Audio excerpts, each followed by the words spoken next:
야베스의 기도는 너무나 유명한 그 본문이죠. 그 역대기, 역대상, 역대하, 이것은 에스라가 쓴 것으로 우리가 그렇게 이해할 수 있겠고요. 같은 배경으로 한 그 열왕기상하는 예레미야가 썼을 것으로 추정합니다. 열왕기상하는 이스라엘이 왜 망했는지를 그렇게 기록한 책입니다. 우상숭배 때문에 우리 민족 망했다, 이런 얘기가 이 열왕기 상하의 내용입니다. 이제 포로기 70년의 시간을 보내고 이제 포로 상태에서 벗어났습니다. 첫 번째 수룹바벨을 중심으로 포로 귀환된 이 귀한 공동체는 성전을 지어요. 그걸 수룹바벨 성전 이렇게 부릅니다.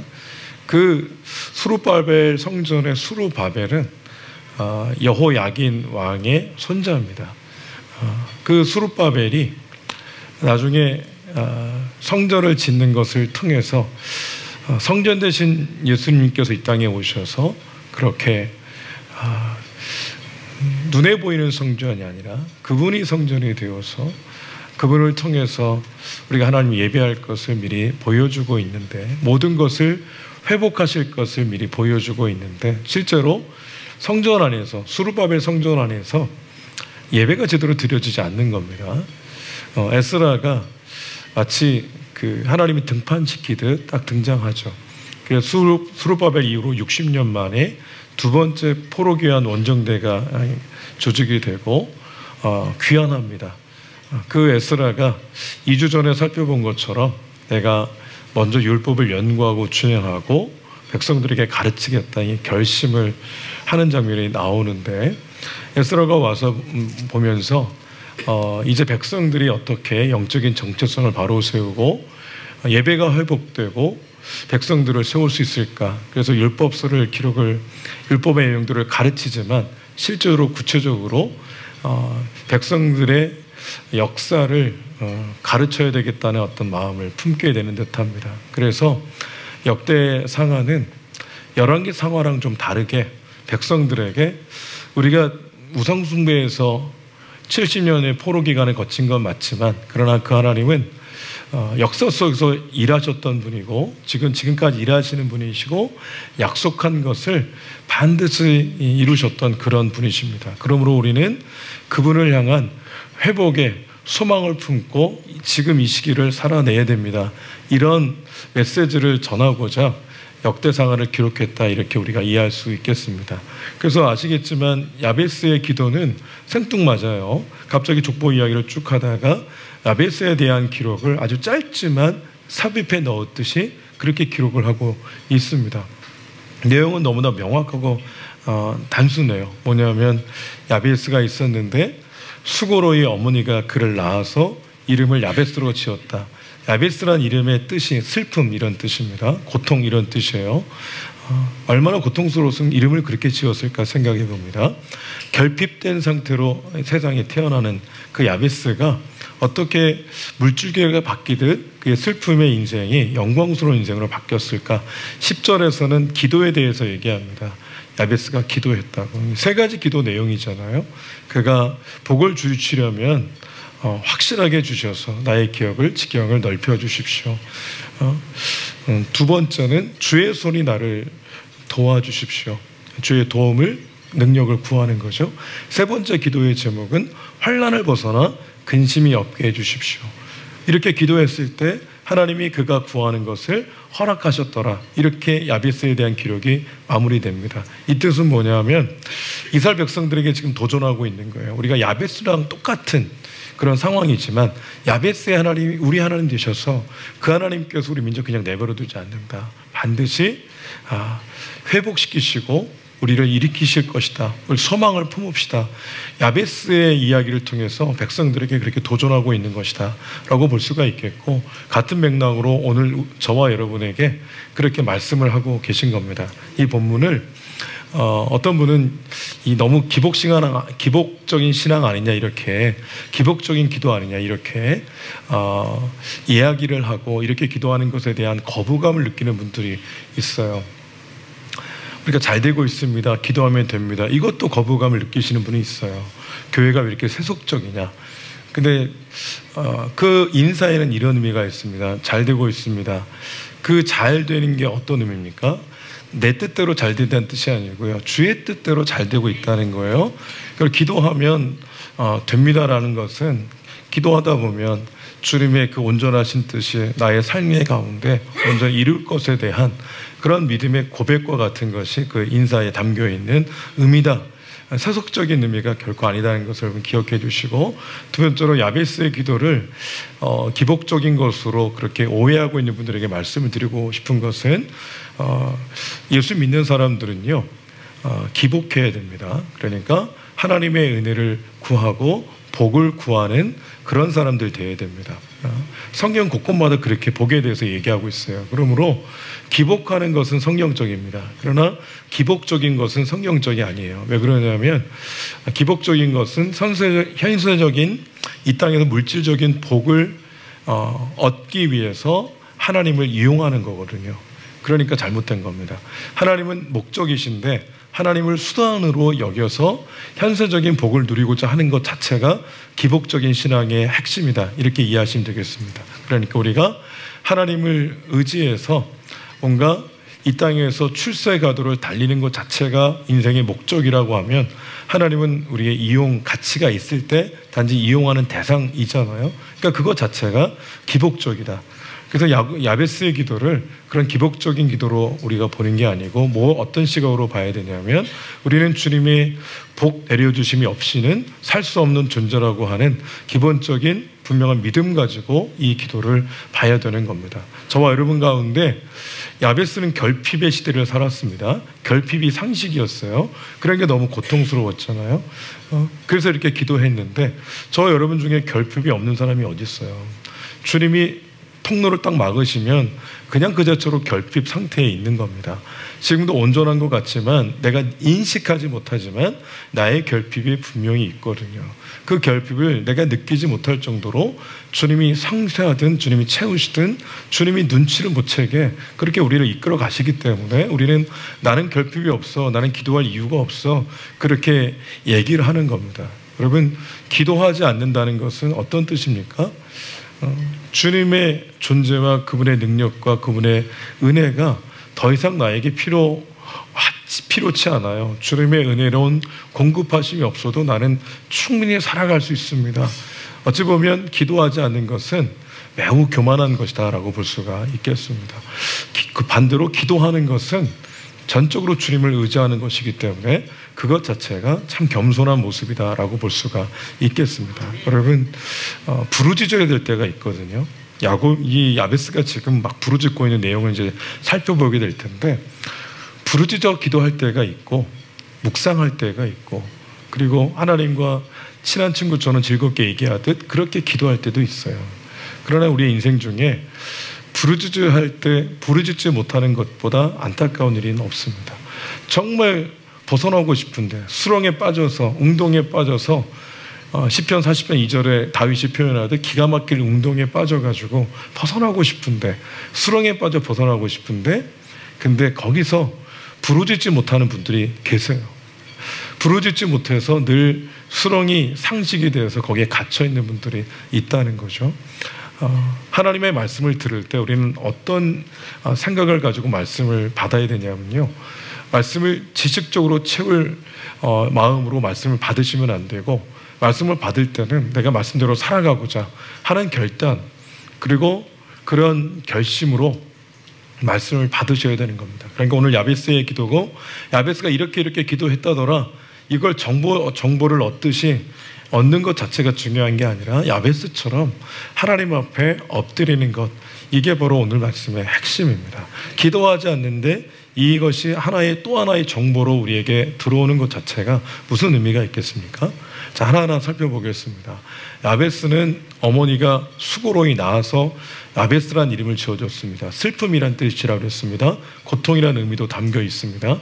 그 야베스가 그 이름을 그렇게 지어줄 때 재난 상황이었든지, 아니면 도저히 이 아이가 태어나는 것 자체가 축복은 아니고 저주도 아니지만 고통이 그냥 늘 달고 다니는 인생, 그런 인생이 될 수밖에 없는 시대에 야베스가 태어난 것으로 추정할 수 있습니다. 그러니까 어머니가 그렇게 힘들게 애를 낳고도 축복해 주지 못하고 슬픔이란 이름을 지어주게 된 거죠.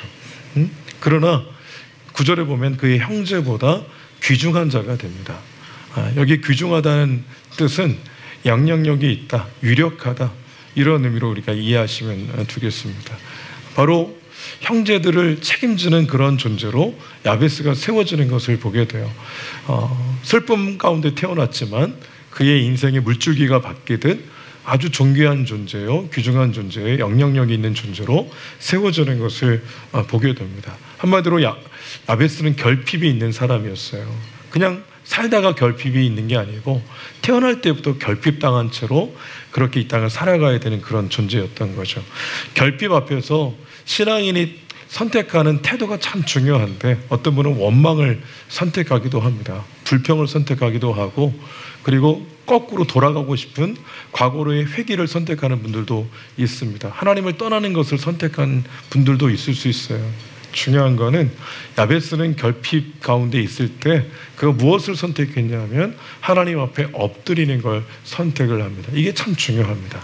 여러분, 어떤 상황에서든 주님 앞에 하나님을 곡해하거나 오해하거나 하나님에 대한 편견을 갖지 마시고, 하나님은 하나님의 위치에서 그 일을 행하십니다. 근데 우리가 생각할 때는 나는 결핍당할 일을 하지 않았는데, 하나님 앞에 나는 이러한 환난 가운데 있을 그런 죄를 짓지 않았는데 왜 나는 이렇게 어려움을 계속되고 있을까?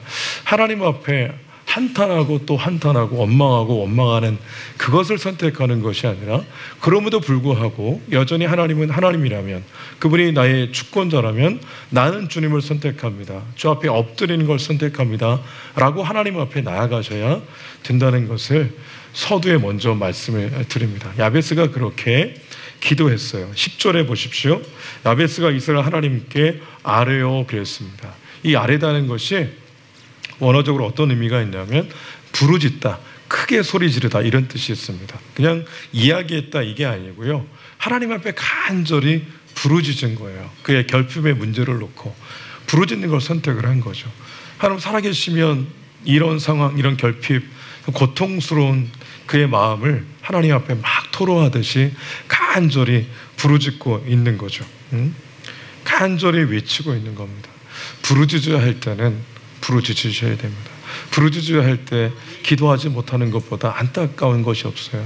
마치 뭐가 같으냐면 아이를 낳아야 되는데 그 마지막 순간에 힘이 딱 떨어져가지고 그 엄마가 아이를 낳지 못하는, 둘 다 죽을 수 있잖아요. 얼마나 안타까워요. 우리가 하나님이 보실 때 하나님께서는 늘 그 자리에 계셔서 우리 기도에 들으시고 응답하시는데, 당신의 백성들이 깨닫지 못해서 너무나 하나님께 속상하고 서운해서 엎드리지 못하는, 하나님께 나아가지 못하는 그런 모습을 보며 주님은 너무 안타까워하시지 않을까 생각이 듭니다. 야베스가 하나님께 엎드려 간절히 부르짖었어요. 그리고 기도했습니다. 기도의 내용이 세 가지입니다. 첫 번째는 복을 주시려거든 나의 지역을 넓히시고 그랬어요. 여기 지역은 유업을 얘기합니다. 조상으로부터 받은 나의 유업을 얘기합니다. 조상으로 받은 그 기업은요, 경계표를 옮기면 안 됐어요. 함부로. 법적으로 문제가 있습니다. 그래서 물려받았으나 세상살이 하다 보면 빚을 지고 갚지 못해서 빼앗기는 경우가 있습니다. 그럴 때는 50년마다 희년이라고 그래서 원주인에게로 돌아가는, 회복이 되는 그런 해가 있어요. 그런 법이 있어요. 그 희년의 법이라고 하는데, 그만큼 하나님께서는 기업으로 물려준 것을 매도하지 못하도록 그 주인이 계속해서 후손들에게 물려줄 수 있도록 했습니다. 그러니까 야베스가 기도한 것은 어쩌면 대단한 기도예요. 하나님 나에게 주신 기업이 너무 척박한 곳에 이 기업을 받았는데 이 지경을 넓혀 주십시오. 기업을 넓혀 주십시오. 복을 주시려면 그 복을 주십시오. 하나님 앞에 간절히 기도한 겁니다. 근데 자신만을 위해서 그랬을까요? 후손들을 생각해서 그랬을 거 아닙니까?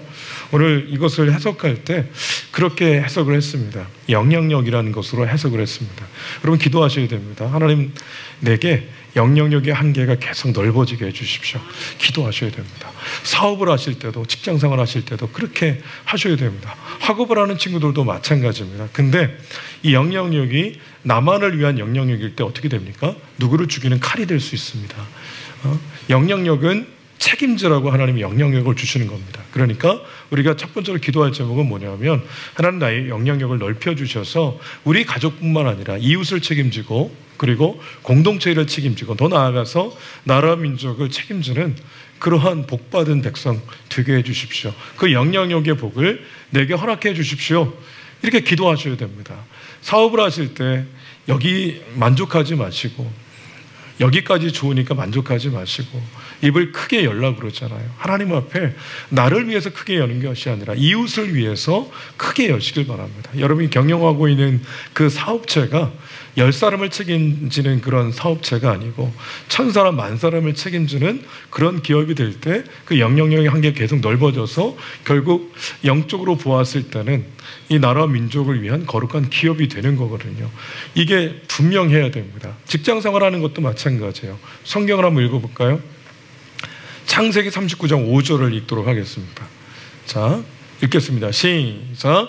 그가 요셉에게 자기의 집과 그의 모든 소유물을 주관하게 한 때부터 여호와께서 요셉을 위하여 그 애굽 사람의 집에 복을 내리심으로 여호와의 복이 그의 집과 밭에 있는 모든 소유에 미친지라. 아멘.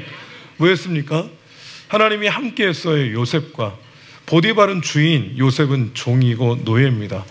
근데 보디발의 그 은혜를 요셉이 누린 게 아니고 요셉과 함께 하시는 그 하나님께서 그 여호와의 복을 요셉의 주인된 보디발과 그의 집 가운데 구체적으로 미치게 하셨습니다. 누가 영향력이 있는 사람이에요? 요셉이 영향력이 있는 사람이에요. 비록 신부는 노예지만 직장 생활하는 성도님들에게 부탁을 드립니다.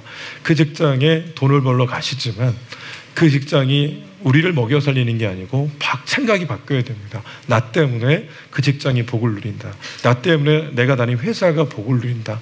명확한, 그래서 그게 기도의 제목이 되어야 됩니다. 하나님, 내가 단지 돈을 벌려고 이 직장 다니는 것 같지만 하나님 나를 이곳에 보낼 때는 요셉처럼 그러한 분명한 비전을 가지고 보내셨으니까 나를 통해, 나의 직장 생활을 통해 이 직장이, 이 회사가 복을 누리게 해주십시오. 이런 분명한 기도의 이 제목이 있어야 되는 줄로 믿습니다. 주님께서 그렇게 하실 줄로 믿습니다. 그렇게 기도하셔야 됩니다. 자녀를 위해서 기도할 때도 마찬가지입니다. 내 자녀가 좋은 대학 들어가서 좋은 직장 취직하고 돈 잘 벌고 그 아이만 행복하게 사는 것을 위해서 기도하지 마시고요. 그 아이가 열심히 공부해서 좋은 직장 얻어서 자신만을 위해 사는 것이 아니라 타자를 위한 인생, 그러니까 누군가를 위한 인생을 살아가도록 축복해 주셔야 됩니다. 하나님, 그 아이 자신의 배만 위하는 아이가 되지 않고 이웃의 영혼, 그리고 나라 민족을 늘 생각할 줄 아는 그런 백성으로, 그런 그리스도인으로 우리는 가르쳐야 되고 기도해야 되고 권면을 해야 되는 겁니다. 그러므로 나를 위해서 공부할 때는 어찌 보면 대충 할 수 있어요. 근데 내가 이 지식을 쌓아서 이웃을 살리는 사람 되려면 대충 공부해서는 안 되죠. 제대로 공부해야 됩니다. 공부할 이유가 명확해야 되는 겁니다. 우리가 기도할 때는, 자녀를 위해 기도할 때는 그 기도를 반드시 해야 되는 겁니다. 야베스의 기도의 첫 번째, 복을 주시려면 영향력의 한계를 넓혀주시되 이웃을 책임질 수 있는 그런 사람으로 나를 세워 주시옵소서. 이 야베스의 첫 번째 기도였다는 것을 기억하시고, 두 번째 기도는 그 모든 것이 내 노력으로 되지 않는다는 고백입니다. 주의 손으로 나를 도우사, 주님 나를 도와주십시오. 성령의 손, 그러면 권능, 능력, 이렇게 이해하시면 되겠습니다. 주의 손으로 나를 도와주십시오. 느헤미야가, 지금 에스라가 먼저 예루살렘에 들어온 두 번째 원정대의 리더였고, 느헤미야는 세 번째 원정대의 리더였습니다. 그 느헤미야가 아닥사스다 왕 20년 그 해에 직급이 뭐였냐면 술 맡은 사람이에요. 그러니까 왕이 마시는 포도주, 음료를 최종적으로 컨펌해서 왕에게 바치는 그런, 왕이 신뢰하는 최측근이 됐어요, 느헤미야가. 근데 느헤미야가 소식을 듣습니다. 성벽이 무너진 채로 있고 성문은 불탄 채로 있다는 소식을 딱 들어요. 그 소식을 딱 들릴 때 뭐가 되죠? 비전이 됩니다. 여러분, 주변에서 들려오는 소식이 있어요. 내가 들으려고 하지 않았는데 들리는 소식, 그거 비전입니다. 거기에 하나님 뜻이 있어요. 느헤미야가 하나님 뜻이 있음을 알고 성벽을 내가 재건해야 되겠다, 성문을 세워야 되겠다 비전을 품어요. 그리고 3개월간을 기도해요. 그리고 느헤미야 2장에 보게 되면 아닥사스다 왕 20년 아사노래 니사노래 왕이 딱 보니까 술을 바치는, 포도주를 바치는 느헤미야의 얼굴이 수심이 가득해요. 왕이 물어봅니다. 너 병이 없는데 왜 얼굴에 수심이 가득하냐? 느헤미야가 깜짝 놀라죠. 그래서 이렇게 대답합니다. 내 고국이 성문은 지금 불탄 채로 있고 성벽은 무너진 채로 있는데 얼굴에 수심이 가득한 거 당연한 거 아니겠습니까? 이렇게 대답해요. 아닥사스다가 이렇게 얘기합니다. 내가 그것을 위해, 너를 위해 뭘 도와주면 되겠냐? 이렇게 아닥사스다가 물어봅니다. 그때 느헤미야가 하늘의 하나님께 잠깐 묵도했다, 이런 말씀이 있어요. 잠깐 기도합니다. 그리고 준비한 것을 쭉 얘기를 해요. 나를 보내주십시오. 나를 총독으로 보내주셔가지고 거기서 성벽을 쌓을 수 있도록 도와주십시오. 그랬더니 얼마나 걸리겠냐, 언제 돌아올 수 있느냐, 아닥사스다가 물어봅니다. 그래서 대답을 하죠. 그리고 나서 2가지를 요청해요. 첫 번째는 강 건너, 여기서 강은 유프라테스 강, 티그리스 강을 얘기합니다. 강 건너에 있는 총독들에게 조서를 써줘서 나로 하여금 우리 팀이 안정적으로 예루살렘까지 갈 수 있도록 그렇게 조서를 좀 써주십시오. 2번째는 왕의 살림을 감독하고 있는 아삽에게 조서를 좀 써주셔서 성벽을 짓고 성문을 세우려면 제목이 필요한데 그 왕이 관리하고 있는 왕의 그 제목 중에서, 나무 중에서 그 대들보가 바들보로 쓸만한 그런 이 나무를 쓸 수 있도록 편지를 좀 써주십시오. 그렇게 왕에게 부탁을 해요. 2가지를 왕이 다 허락을 합니다. 다 허락을 해요. 그때 저 말씀을 느헤미야가 기록을 합니다. 8절을 읽어보겠습니다. 느헤미야 2장 8절입니다. 시작. 또 왕의 삼림감독 아삽에게 조서를 내리사 그가 성전에 속한 영문의 문과 성곽과 내가 들어갈 집을 위하여 들보로 쓸 제목을 내게 주게 하옵소서 하매 내 하나님의 선한 손이 나를 도우심으로 왕이 허락하고. 아멘.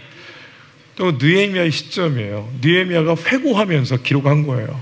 그때 내가 요청했지만 하나님이 나를 도우셔서 왕이 허락한 거지. 저런 고백을 하고 있는 겁니다. 느헤미야는 철저한 사람이에요. 얼마나 대단한 사람이에요. 왕의 최측근이니까 권력도 있었고 왕의 신뢰도 얻었어요. 근데 그거 갖고 되는 게 아니라 하나님의 그 선한 손의 능력이 도우셨기 때문에 왕이 허락한 것이다. 구체적으로 왕이 바뀐 거예요. 왕의 생각이 바뀐 겁니다. 마음이 바뀐 거예요. 하나님이 움직이신 거죠. 여러분, 주의 손이 나를 도우사라고 하는 그런 내용은 뭐냐면 하나님이 누군가의 생각을 바꾸시고 누군가의 마음을 움직이시고 그래서 나의 필요를 공급하시고 나를 통해서 그 일을 가능하게 만드시는, 이 모든 것은 주님의 영역이라는 것을 깨닫게 됩니다. 이 2번째로 철저하게 야베스는 하나님의 권능, 능력을 의지했다는 것. 3번째는 환난을 벗어나 내게 근심이 없게 하옵소서, 이런 기도를 합니다.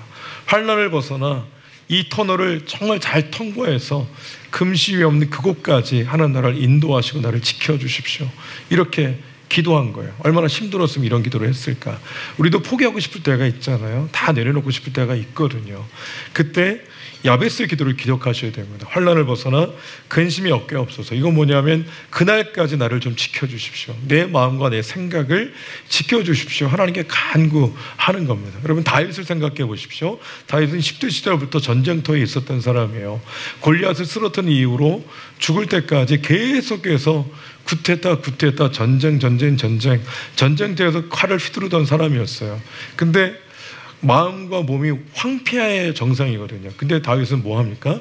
악기를 다룰 줄 알고 시를 쓸 줄 알고 그렇게 하나님 앞에서 이렇게 어떻게 감성적인 사람이 있을 수 있을까? 어떻게 영적인 사람이 있을 수 있을까 싶을 만큼 그렇게 뭔가 균형 잡힌 인물이었거든요. 근데 그 다윗은 하나님 앞에 기도할 줄 아는 인물이었어요. 부르짖을 줄 아는 그런 인물이었다고요. 새벽에 일어나서 기도하고 부르짖고 하나님을 찬송하고, 이게 다윗이었단 말이에요. 그러니까 하나님이 다윗을 사용할 그런 조건이 충분했던 거죠. 그 다윗의 시편 중에 이런 말씀이 있습니다. 31편 7절 8절을 읽도록 하겠습니다. 자, 시편 31편 7절과 8절을 읽겠습니다. 자, 시작. 내가 주의 인자하심을 기뻐하며 즐거워할 것은 주께서 나의 고난을 보시고 환난 중에 있는 내 영혼을 아셨으며 나를 원수의 수중에 가두지 아니하셨고 내 발을 넓은 곳에 세우셨음이니이다. 아멘. 7절을 한번 보여주십시오. 주께서 나의 고난을 보시고 환난 중에 있는 내 영혼을 아셨다 그러잖아요. 보시고 아셨다. 하나님 그냥 보시고 정확하게 아시고 나를 가두어 두지 않으시고 넓은 곳으로 인도하셔서 거기서 자유와 평강의 시기를 걸어가게 하시는 이 하나님에 대한 믿음으로 다윗은 저 고백을 하고 있는 겁니다. 환난의 시기에 고통의 터널을 통과하고 있을 때 우리에게 필요한 건 뭡니까? 요행입니까? 철저하게 환경과 상황이 바뀌는 건 주의 주권 가운데 있어요. 그러니까 뭐 해야 됩니까? 하나님을 의지하고 하나님 노래하고 하나님 찬송하고 믿음으로 고백하고 이게 바로 우리의 도리라는 것을 깨닫게 돼요. 자, 우리 시편 30편 11절도 읽을게요. 시작. 주께서 나의 슬픔이 변하여 내게 춤이 되게 하시며 나의 베옷을 벗기고 기쁨으로 띠띠우셨나이다. 아멘. 다윗은 끊임없이 저런 고백을 해요. 평화로울 때 저런 고백을 한 게 아니고요. 가장 극한에 있을 때 저런 고백을 하는 거죠. 슬픔이 변하여 내게 춤이 되게 하시며 이 주님을 늘 의지하시고 믿음으로 이 주님께 기도하는 주의 백성 되기를 주의 이름으로 축복합니다. 그 마지막에 어떻습니까? 하나님이 그가 구하는 것을 허락하셨더라 그랬어요. 제가 말씀을 첨가하면 구하는 것을 다 허락하셨더라 이렇게 됐으면 좋겠는데 여기 다란 단어는 없어요. 근데 하나님께서 야베스가 구하는 것을 허락하셨다. 그것이 주의 마음에 합하고 주의 뜻일진데 주께서 허락을 하셨다는 거죠. 우리 시편 127편 1절을 한번 읽어볼게요. 시작. 여호와께서 집을 세우지 아니하시면 세우는 자의 수고가 헛되며 여호와께서 성을 지키지 아니하시면 파수꾼이 깨어 있음이 헛되도다. 아멘. 잠언 16장 9절도 읽을게요. 우리 김충일 안지사는 기도회에도 첫머리에 딱 인용한 말씀인데요. 시작.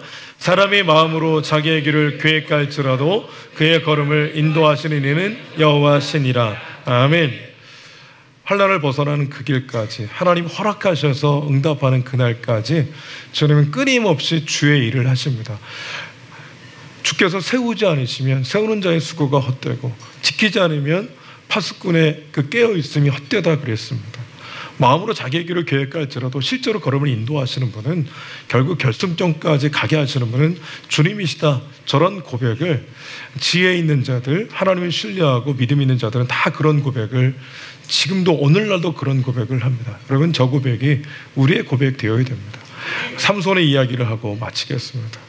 하나님 다 허락하셨는데 삼손도 부르짖는 사람이었어요. 삼손은 명함이 분명한 사람인데 그 삼손이 사사로 이렇게 사역을 할 때 사사기 15장에 보게 되면 블레셋과 이제 나귀의 새 턱뼈 성경이 이렇게 얘기하는데 그 턱뼈를 가지고 전쟁할 때가 나옵니다. 그래서 1000명의 블레셋 사람들을 죽여요. 근데 힘이 떨어집니다. 힘이 떨어지니까 하나님께 막 부르짖어요. 내가 지금 할례 없는 사람들에게 죽게 생겼습니다. 그때 하나님께서 그 싸웠던 지역이 레히라는 지역인데 레히의 한 우묵한 곳을 터뜨리세요. 그래서 샘이 막 솟습니다. 그래서 삼손이 그 터진 샘물을 마시죠. 원기가 회복되어서 그 전쟁에서 승리하게 되거든요. 전쟁이 끝나고 나서 그 지역을 이제 새롭게 이름을 붙여주는데 엔하골에 이렇게 붙였습니다. 엔하골에. 엔하골의 이름의 뜻이 뭐냐면 부르짖는 자의 샘 이런 뜻입니다. 부르짖는 자의 샘. 그러니까 하나님이 우리가 부르짖을 때 삼손을 부르짖음을 들으시고 터치셨던 것처럼 우리의 부르짖음에 주님은 귀를 기울이시고 샘을 터치듯 무언가 주의 일을 하신다는 거죠. 사는 길을 여신다는 겁니다. 그 전쟁에서 승리할 길을 여신다는 거예요. 우리 인생 자체가 전쟁이잖아요. 계속적인 전쟁이잖아요. 그 전쟁에서 승리하는 길을 주님께서 여시는데 삼손을 대신해서 주님이 나귀의 턱뼈로 대신해서 싸우지 않았어요. 대신해서 싸운 게 아니고 뭐 하셨습니까?